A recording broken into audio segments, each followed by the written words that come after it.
सच की एक प्रवृत्ति होती है, जितना छुपाएंगे उतनी ही तेजी से कभी ना कभी बाहर आता है। हमसे बोला गया कि यह आजादी की लड़ाई हिंदू, मुस्लिम, सिख, ईसाई, पारसी सबने मिलकर लड़ी थी। मैं इसे शुद्ध रूप से झूठ मानता हूं, एकदम झूठ है। अगर इस देश की आजादी की लड़ाई हिंदू, मुस्लिम, सिख, ईसाई सबने मिलकर लड़ी थी, तो यह कैसे मुमकिन है कि जब आजादी नजदीक आई तो 24 घंटे में आपके दिल में यह ख्वाब कैसे पैदा हो गया कि हमें मजहब के नाम से एक अलग देश चाहिए? वो जिनका मुसल्लत ईमान है, जिनकी एक किताब है जिस पे वो ये मानते हैं कि इसके अलावा हमारा किसी पे ईमान नहीं है, उन बेईमानों से, झूठों से ये पूछो कि तुमने पाकिस्तान बनाने की नियत से भारत की आजादी में हिस्सा लिया था या भारत को आजाद कराने की स्थिति में लिया था? तुम्हारे मन में यह ख्वाब था कि अंग्रेज से अलग होकर के हम पाकिस्तान नहीं बना सकते, तो आपने साथ रहकर रहने का ढोंग किया और आधे लोगों से कहा कि आप पाकिस्तान की मांग माने। आधे लोगों ने पाकिस्तान की मांग मानी और उनकी मांग को बौने नेताओं ने पूरा कर दिया। मुझे उनसे शिकायत नहीं है स्वामी जी, आपके मन में क्या है कम से कम आपने समय पे बता तो दिया। पाकिस्तान बन गया, इसकी भी मुझे कोई चिंता नहीं है। मैं ये सवाल आजाद भारत जो तथाकथित तौर पे 15 अगस्त को हुआ है, 15 अगस्त 1947 को भारत 2 टुकड़ों में बटा है, 2 अलग अलग राज्य बने हैं। आजादी का शब्द मुझे नहीं मिला अभी तक। लेकिन मेरा गुस्सा और मेरी तकलीफ यह है कि जो मुझे पढ़ाया गया, जो मुझे बताया गया, उसमें इतना झूठ क्यों बोला गया? भाई, पाकिस्तान बन गया, लेकिन जो लोग भारत की बात कहते हुए, हिंदू मुस्लिम की बाई कहते हुए, ये गंगा जमुना तहजीब की बात कहते हुए, ये भाईचारे की बात कहते हुए इतने बेईमान क्यों थे? अगर दम था, ताकत थी, ईमानदार थे, अगर मुसल्लत ईमान था तुम्हारा, तो जो मन में था वो कहने की हिम्मत तो बताते। इसलिए आजाद भारत में एक शिक्षा मंत्री बना पहला, और उस आदमी को इस देश ने अल्ट्रा सेकुलर माना। यह बहुत राष्ट्रवादी आदमी है भाई, इसको हमें मान लेना चाहिए। लेकिन भारत के पहले शिक्षा मंत्री मौलाना आजाद की पोल इस देश में कोई खोलना नहीं चाहता, क्योंकि सवाल उठाएंगे तो आप पॉलिटिकली इनकरेक्ट हो जाएंगे। लेकिन मैं उस जगह पैदा हुआ हूं जहां मुझे इनकरेक्ट बात कहने की आदत है।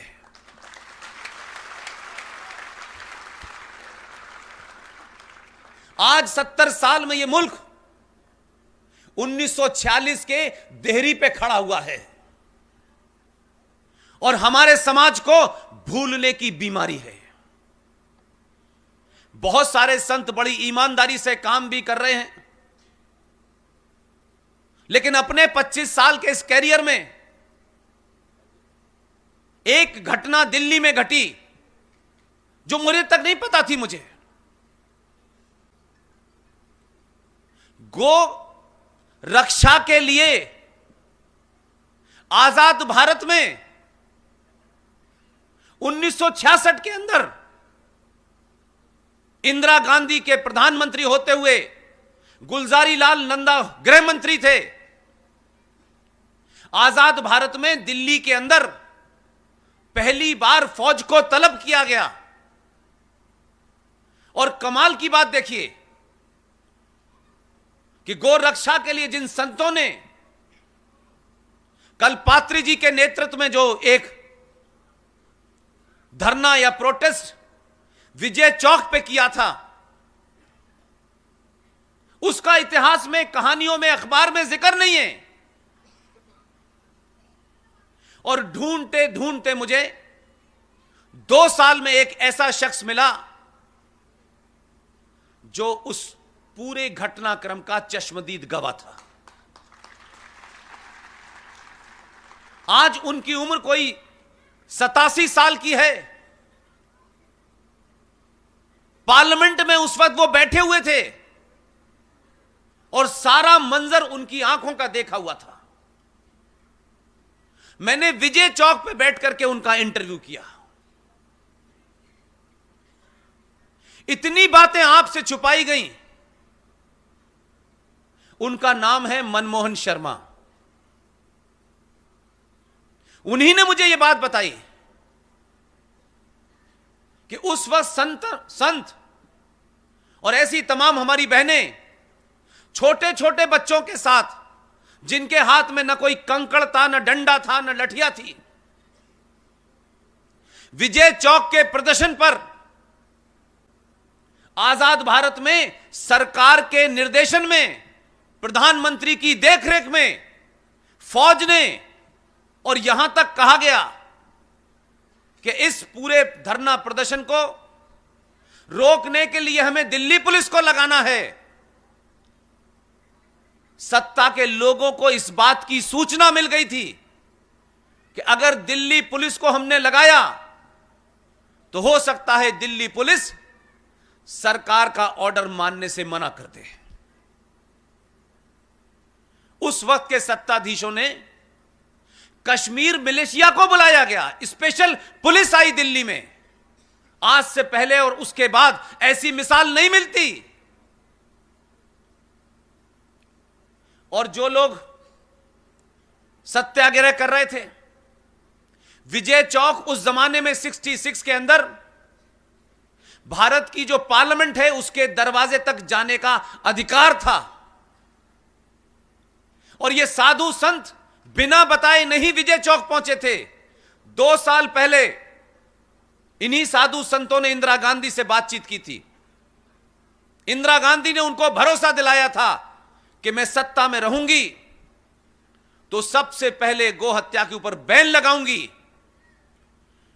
उनका बैन लगाने का इरादा शायद नहीं था।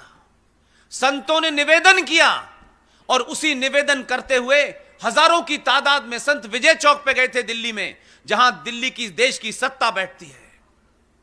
बिना किसी प्रोवोकेशन के, बिना किसी उकसावे के आजाद भारत में मिलिट्री ने और फौज ने और पुलिस ने एक साथ अगर गोली चलाई तो संतों के ऊपर चलाई। 2500 संत मारा गया उसमें। छोटे छोटे मूंद हुए बच्चे मारे गए उसमें, औरतें मारी गईं। उस चश्मदीद गवाह आज भी जीवित हैं, वो दिल्ली में हैं। आपको ताज्जुब होगा, फौज के ट्रक्स में डेड बॉडीज गई हरियाणा में, कहीं जाकर के उनको फेंक दिया गया। इंस्ट्रक्शन दिए गए मीडिया को कि सिर्फ यह खबर छापनी है, 5 से ज्यादा लोग नहीं मरे हैं।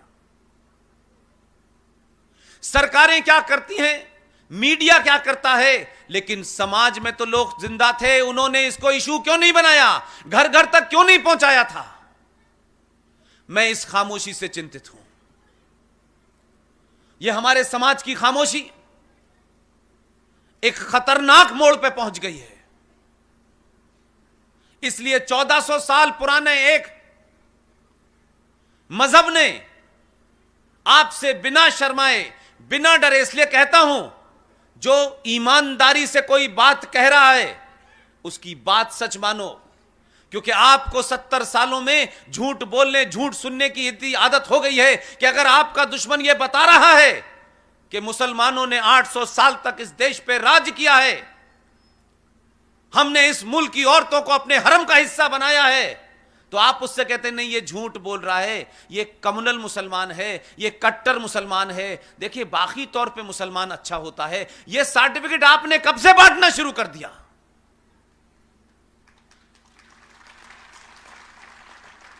क्योंकि आप लड़ना नहीं चाहते, इसलिए आने वाले खतरे के साथ आप समझौता करने का कोई रास्ता निकालते हैं। तो हमने इतने रास्ते निकाले 70 सालों में कि अब कोई रास्ता नहीं बचा, अब एक ही रास्ता है कि आप इस बात पे मनन करें, चिंतन करें, बुजुर्गों से पूछें कि सारे धर्म बराबर हैं, इस झूठ को पहले बोलना बंद कर दें। ये सारे धर्म बराबर हैं, ये ऐसी तुलना है जैसे गधे और घोड़ों में की जा रही हो। ऐसे ऐसे लोग आपने चुने हैं कि वीर सावरकर वीर थे या नहीं थे, ये कौन बता रहा है, जिनका सजदा 10 जनपद की चप्पलों में है। सत्ता की राजनीति करिए, आपको देश में कुछ करना है करते रहिए, लेकिन इस राष्ट्र के साथ जो छेड़छाड़ करेगा उसे बख्शा नहीं जाएगा। हम सबके बीच में एक ही चीज कॉमन है, सत्ता में कौन है और कौन नहीं है, और हमारी बात से कौन खुश होगा कौन नाराज होगा, हमें इसकी चिंता नहीं है। जो भी कुछ मैं कहना चाहता हूं, मेरा इसमें निजी कुछ भी नहीं है। मेरे मूल में अगर कोई चीज है तो सिर्फ राष्ट्र है, उसके अलावा कुछ नहीं है। हमारा संकट यह है कि हम ना तो दूसरे की किताब पढ़ते हैं और ना अपनी किताब पढ़ते हैं। मैं ये बात सार्वजनिक तौर पे मानता हूं कि मेरी पैदाइश ऐसी जगह हुई है जहां ढूंढने से मुझे अपनी किताब नहीं मिली। मुझे उसका गम नहीं है, लेकिन आज 70 सालों के बाद इस देश में जब मैं आपके बीच में खड़ा हूं तो मुझे इस बात की खुशी है कि मैंने उनकी किताब पूरी पढ़ ली है।